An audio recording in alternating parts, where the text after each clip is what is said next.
Okay, here's a quick video about vibration dampeners, and some people use it, and I thought I would like to talk to you about some of the pros and cons and misconceptions. So first of all, a lot of people think that they use a vibration dampener because it helps protect them from wrist and arm injuries, which for the most part, as far as I know, that is not true.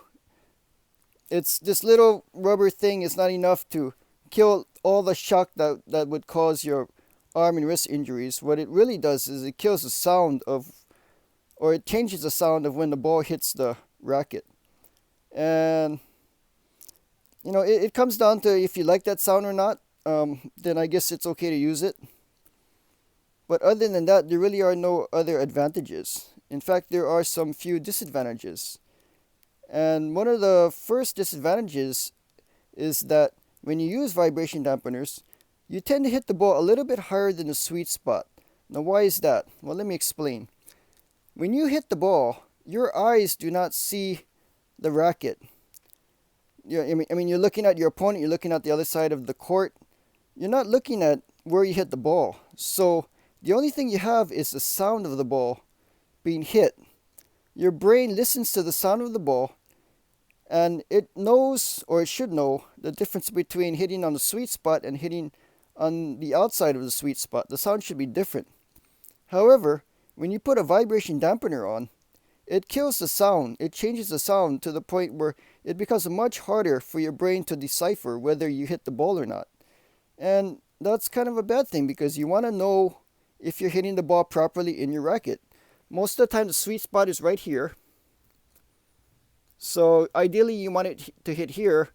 And the sound coming off here is a lot different than the sound coming off on the sides, or on below the sweet spot, right above the sweet spot and all that. So without the sound, you're really at a disadvantage. That's why, when you cross the street, you shouldn't be wearing headphones and all that. You want to hear everything that's going around you so that you know exactly what's happening to you.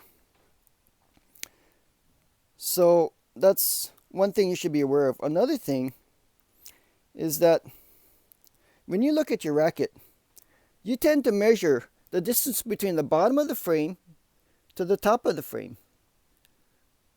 And when you look at that, you kind of think, oh, okay, the sweet spot is kind of like around here, so I want to hit the ball around here. So that's kind of where you try to hit the ball.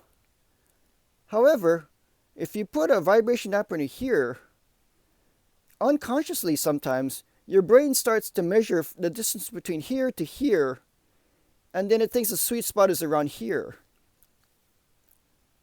So the sweet spot should really be around here, but your brain is unconsciously thinking that you should be hitting the ball around here. So you tend to hit the ball a little bit higher than the ideal sweet spot because you're measuring the frame from here to here. So to avoid that, well, obviously you take off the vibration dampener. But if you want to use it, you want to kill the sound, you want to change the sound, you like the sound with the vibration dampener in, try to put it as low as possible in the frame. Get it out of your eyesight as much as possible. So at the very least, perhaps your brain would measure the distance from here to here. And that way, the ideal sweet spot, your perception of the ideal sweet spot would not change that much. Although it still may change a little bit because, again, you're having this thing in the way. So it's hard for your brain, your eyes to focus on the beginning of the bottom part of the frame when this is here. So a lot of times you might just start to measure from here to here. So that's something you should be aware of. So if you're using a vibration dampener and you tend to hit the ball higher than the sweet spot, try and take it off and see what happens. Let me know in the comments. And so those are the two things. You want to listen to the natural sound. So ideally, you don't want a vibration dampener. And ideally, you want to be able to clearly measure from here to here.